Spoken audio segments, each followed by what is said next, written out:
పవిత్ర భారతీయులారా, మోహిని ఏకాదశి సందర్భంగా 19వ తారీఖు చెలిమికొండ శ్రీ హరే కృష్ణ దివ్యాశ్రమంలో విశ్వశాంతి హోమం, శ్రీమద్ భాగవతం, భగవద్గీత, ఆధ్యాత్మిక ప్రవచనములు వైభవోపేతముగా జరుగుతున్నవి.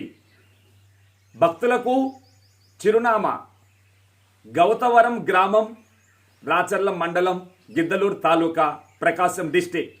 ఈ పవిత్రమైన మోహిని ఏకాదశి ఆదివారం శ్రీకృష్ణ భగవాన్ సన్నిధిలో విశ్వశాంతి హోమం జరుగుతున్నది. ఈ కార్యక్రమంలో పాల్గొని 10 ఇంద్రియాలు ఒక మనసు, ఈ 11 శుద్ధమైతే అదే నిత్య ఏకాదశి దీక్ష. ఓం స్వస్తి.